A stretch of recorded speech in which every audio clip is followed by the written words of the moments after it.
نورانی کے کندھے پہ سیٹیں لے کر اے بے غیر تو ان سے بے وفائی کرنے والوں، آج پھر تم تحریک لبیک سے بھیک مانگنے آئے ہو، وہ پاگل ہوگا، منافق ہوگا جو پھر تمہاری کسی ڈگڈگی پہ چلے گا۔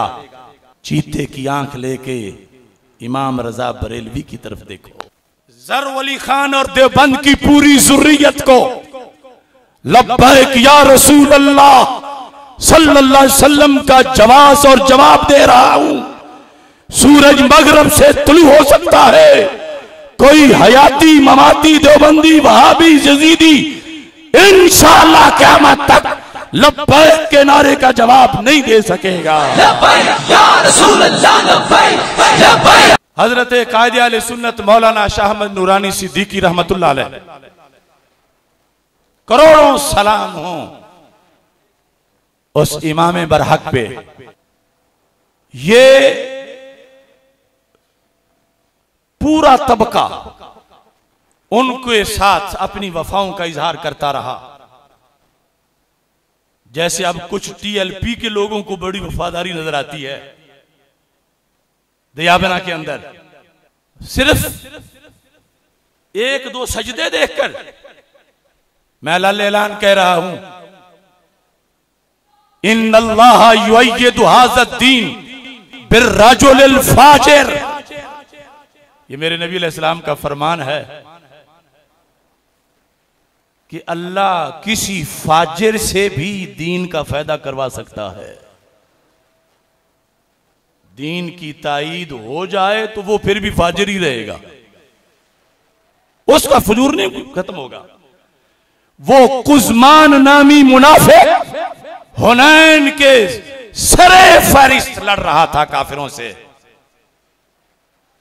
اور کافر مار رہا تھا، اور سرکار نے فرمایا کہ جب پتہ چلا لوگ کہنے لگے شہید ہو گیا، فرمایا الی النار، جہنم میں گرا ہے۔ بات تو یہاں تک جاتی ہے، اور یہ لوگ 2 اور 2 4 دیکھ کے بدل جاتے ہیں۔ وہ قزمان پکا جہنمی تھا، جہادی بھی تھا، کافروں کا قاتل بھی تھا، صحابہ کی فرنٹ لائن میں کھڑا ہو کر زخم بھی کھا رہا تھا کافروں کے ہاتھوں سے، مگر نہ مومن تھا نہ حق پر تھا۔ دین کا ایک یہ شعبہ بھی ہے۔ اب امام نورانی سے انہوں نے دغابازی کی، اور پھر بعد میں پتہ کیا بولے؟ وہ ایک ظفر علی خان بدبخت کمینہ اب تو دنیا سے دفع ہو چکا ہے، ان کا بہت بڑا شیخ الحدیث، ان کے مذہب کا میں وہ لفظ نہیں بول سکتا جو اس نے مولانا نورانی کے جنازے کے بارے میں بولے۔ لفظ ہم اس کا لنک دے دیں گے، آپ خود سن لینا۔ نورانی مر گیا، وہ مجلس بدعمل والوں کا امیر تھا، تو مجلس عمل پوری ناچتے ہوئے گاتے ہوئے اس کے جنازے میں شرکت کرنے آئے۔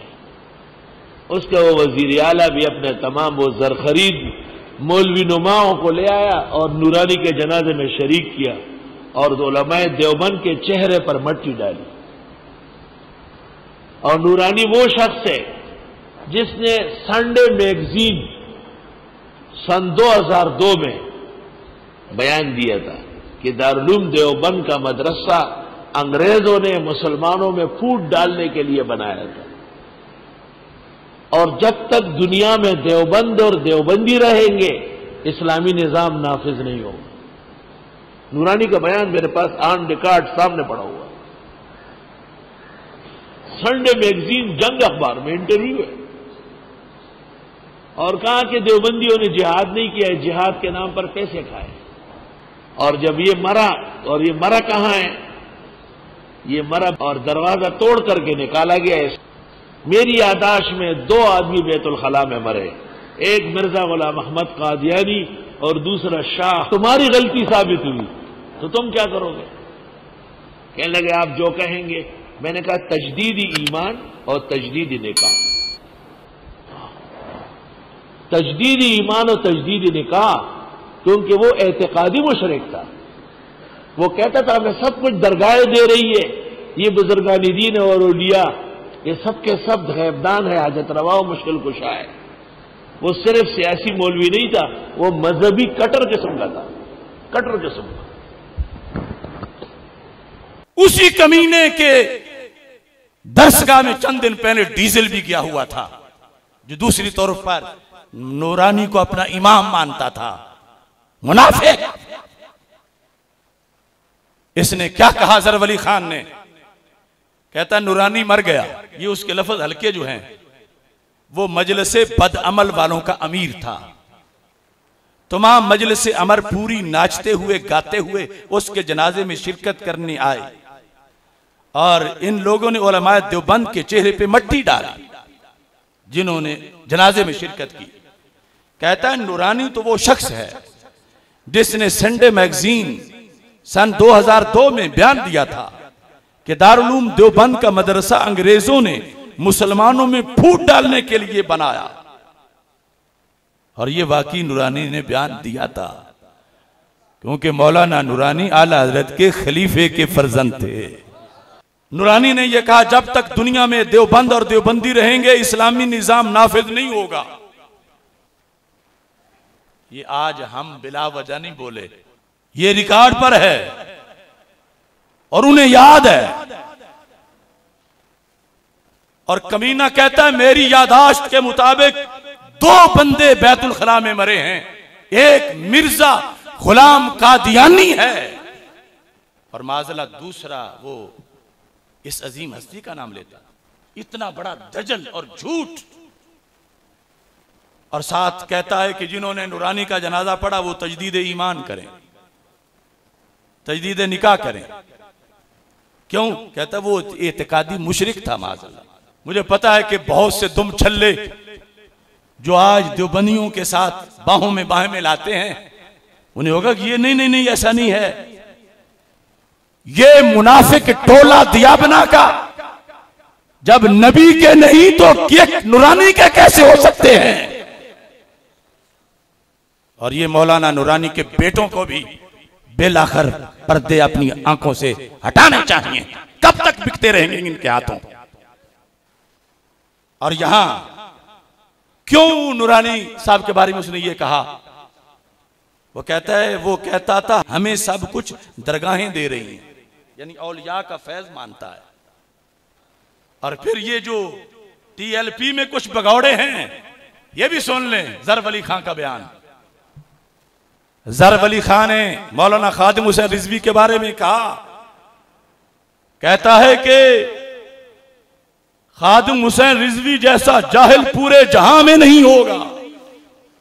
یہ ان کی وفات کے بعد کہہ رہا ہے، جس پر پورے دیوبند کو ناز ہے. مفتی ظر بلی خان. اور کہتا اور وہ جاہلوں کا سردار تھا. کیوں؟ کیا وجہ ہے؟ کہتے ہیں اس نے اپنا تلبیہ بنایا ہوا تھا. یہ ریکارڈ ہے. خادم حسین رضوی جیسے جاہل پورے جہان میں نہیں ہوگا، اور وہ جاہلوں کا سردار تھا. پھر یہ کہنا کہ اس کے لیے دعا کریں اور دیوبندیوں کا سر نیچے، آپ کا سر نیچے ہوگا، دیوبندیوں کا تو سر بھی اوپر ہے اور ٹانگیں بھی اوپر ہے. آپ کو حق کیا ہے؟ انہوں نے آپ کے حضرت بنوری اور مفتی محمود پر کہا ہے کہ ہم ان کے لیے نہ مغفرت کی دعا کرتے اور نہ جنازہ پڑھتے، اور آپ ان کے ایک جو ان کے ہاں بھی متون شخص تھا، ایک ایسی غلط سلط باتیں اس کے پاس جو گالیاں تھی، اور جو وہ گالیاں اسٹیج پر بکتا تھا، کیونکہ آدمی عمرہ کرے یا حج تو وہ تلبیہ پڑھتے لبیک اللہم لبیک. اس نے اس کے مقابلے میں اپنا تلبیہ بنایا اور اس کو تحریک کی شکل دے دی. لبیک کے کسی وارث نے آج تک اس شیطان کا جواب کیوں نہیں دیا؟ کیا وراثت ایسے مل جائے گی؟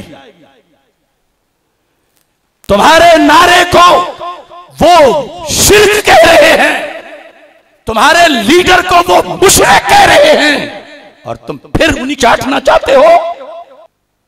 ناسمجھ تو لوگ ہوتے ہی ہیں مگر غداری تو صحیح نہیں.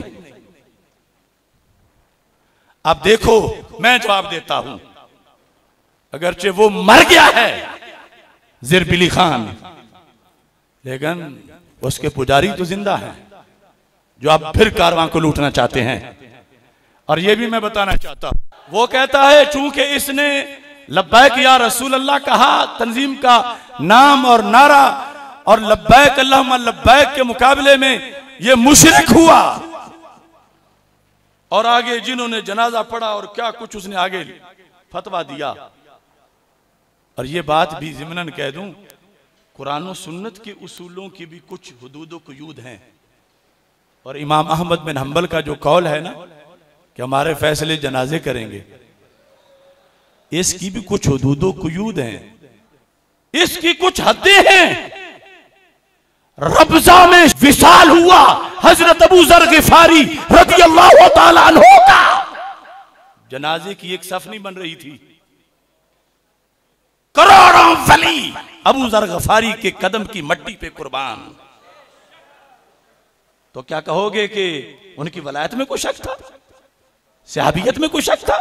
یہی ذر ولی خان، اس کا جنازہ دیکھو بابے کے بعد، اگرچہ اتنا نہیں تھا لیکن وہ بھی تو ایک بڑا جنازہ تھا کراچی میں. چلو اس کا نہیں، وہ عثمان کاکڑ کا دیکھ لو، جس کا کراچی سے کوئٹے تک جنازے کا جلوس پہنچا، اور تصویریں دیکھ لو نیٹ پر، کتنا بڑا جنازہ تھا. کچھ ہوش کرو سنیو، ہر اصول کے جب کچھ قواعد و ضوابط ہیں تو تم نے صرف اسی پہ ہی سب کچھ کر دینا ہے. اب وہ کہتے ہیں میرے ذر ولی خان کا جنازہ دیکھو، یہ جنتی ہے کیونکہ جنازہ اتنا بڑا ہے. عثمان کاکڑ والے کہیں جنازہ اتنا بڑا ہے. عثمان کاکڑ نہ محدث تھا، نہ مفسر تھا، نہ ولی تھا، نہ حافظ تھا، نہ قاری تھا. چلو دنیا سے چلا گیا، اگر ایمان اس کا صحیح تھا اللہ اس کی بخشش کرے. لیکن یہ جو تم نے ترازو سامنے رکھے ہوئے ہیں اور اس کی بنیاد پہ فیصلے کر رہے ہو اور ساری ملت بیچنا چاہتے ہو. اب یہاں میں ذر ولی خان اور دیوبند کی پوری ذریت کو لبیک یا رسول اللہ صلی اللہ علیہ وسلم کا جواز اور جواب دے رہا ہوں. سورج مغرب سے طلوع ہو سکتا ہے، کوئی حیاتی مماتی دیوبندی وہابی یزیدی انشاءاللہ قیامت تک لبیک کے نعرے کا جواب نہیں دے سکے گا. لبیک یا رسول اللہ لبیک، لبیک لبیک یا رسول اللہ لبیک، لبیک لبیک یا رسول اللہ لبیک، لبیک لبیک یا رسول اللہ لبیک، لبیک لبیک یا رسول اللہ لبیک، لبیک لبیک یا رسول اللہ لبیک، لبیک لبیک یا رسول اللہ لبیک، لبیک لبیک یا رسول اللہ لبیک، لبیک.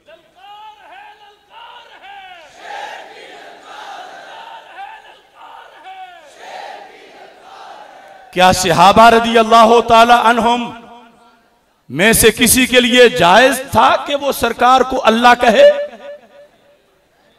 وہاں تو سجدے سے بھی روکا گیا. جو دین سرکار کی ظاہری حیات میں تھا وہی بعد میں آج بھی ہے. میرے رب کا نہ کوئی زمین پہ اوپر جو ہو ان میں سے کوئی شریک ہے، اور نہ ہی دنیا میں سے جو چلے گئے ہیں ان میں سے کوئی شریک ہے. جب صحابہ میں سے کسی نے میرے آقا علیہ السلام کو اللہ نہیں کہا تو ہم بھی اللہ نہیں کہتے. جب صحابہ نے میرے نبی علیہ السلام کو بار بار بار بار بار لبیک یا رسول اللہ کہا تو ہم آج بھی لبیک یا رسول اللہ لبیک، لبیک لبیک یا رسول اللہ لبیک. اب دیکھیے یہ حدیث نمبر بخاری شریف کی 128 ہے. حضرت انس بن مالک رضی اللہ تعالیٰ عنہ کہتے ہیں، سند ہے پوری، صحیح ہے، ہر حرف کا میں ذمہ دار ہوں اور قیامت تک زر ولی کی بلیوں کو ایڑی کے نیچے رکھ کے کہہ رہا ہوں. حدثنا انس بن مالک، پوری سند. حدثنا اسحاق بن ابراہیم قال حدثنا معاذ بن ہشام قال حدثني ابي عن قتادة قال حدثنا انس بن مالك رضي الله تعالى عنه ان النبي صلى الله عليه وسلم ومعاذ رديفه على الرحل، رسول پاک علیہ الصلوۃ والسلام سواری پہ تشریف فرما تھے، کجاوے پر. پیچھے حضرت معاذ رضی اللہ تعالیٰ عنہ بیٹھے تھے. کیا شان ہے معاذ تیری. میرے آقا صلی اللہ علیہ وسلم نے فرمایا، اس طرح سواری پہ بیٹھے ہوئے تصور تو کرو، قال یا معاذ بن جبل قال لبیک یا رسول اللہ صلی اللہ علیہ وسلم. میرے آقا علیہ الصلوۃ والسلام نے بلایا، حالانکہ ساتھ بیٹھنے والے کو اتنا کوئی آواز دینے کی ضرورت بھی نہیں، مگر وہاں دی تو مرکز صراط مستقیم تک پہنچی. یا معاذ بن جبل، قال، کس نے کہا؟ حضرت معاذ بن. سنا کس نے؟ سب سے بڑے توحید پرست نے. کہا کیا؟ لبیک یا رسول اللہ صلی اللہ علیہ وسلم. اگر اللہ کے سوا کسی کو لبیک کہنا شرک ہوتا، بدعت ہوتا، کوئی ہلکی سی غلطی بھی ہوتی، تو میرے نبی علیہ السلام سے بڑھ کے دین کا محافظ کون ہو سکتا ہے؟ سرکار نے جیسے سجدہ کرنے سے روک دیا تھا جب صحابہ نے اجازت مانگی تھی کہ محبوب دل چاہتا ہے آپ کو سجدہ کریں، تو یہاں بھی روک سکتے تھے سرکار کہ معاذ مجھے لبیک نہ کہو. یہ لبیک کا لفظ اللہ کے لیے نہیں تھا، یہ لبیک اللہم لبیک نہیں تھا، یہ لبیک یا اللہ نہیں تھا، یہ لبیک یا رسول اللہ صلی اللہ علیہ وسلم تھا. اور ایک بار نہیں، 20 بار دیگر صحابہ کا بھی بخاری میں ذکر ہے. تو اگر تلبیہ سے ٹکراؤ ہوتا تو سرکار فرماتے معاذ اتنا جلد دین بھول گئے ہو. اور اگر کوئی وصال اور بعد از وصال کی تقسیم کرے، اسے کہو پھر یہ دین کون سا ہے کہ اللہ کا زمین کے اوپر کوئی شریک مان لیں تو کچھ نہیں ہوتا، قبر والا کوئی مانے تو پھر جرم ہو جاتا. حیات موت کا فرق کرنے کا تو ہی مطلب بنتا. جبکہ میرے رب کا نہ زندوں میں کوئی شریک ہے، نہ بعد از وصال کوئی شریک ہے، تو پھر ماننا پڑے گا. لبیک یا رسول اللہ صلی اللہ علیہ وسلم کا نعرہ ڈی چوک میں نہیں کھڑا گیا، فیض آباد میں نہیں کھڑا گیا، یہ مکہ مکرمہ مدینہ منورہ میں پڑھا گیا ہے اور قیامت تک کے لیے اس کو پڑھایا گیا ہے. یا رسول اللہ لبیک لبیک لبیک یا رسول اللہ لبیک لبیک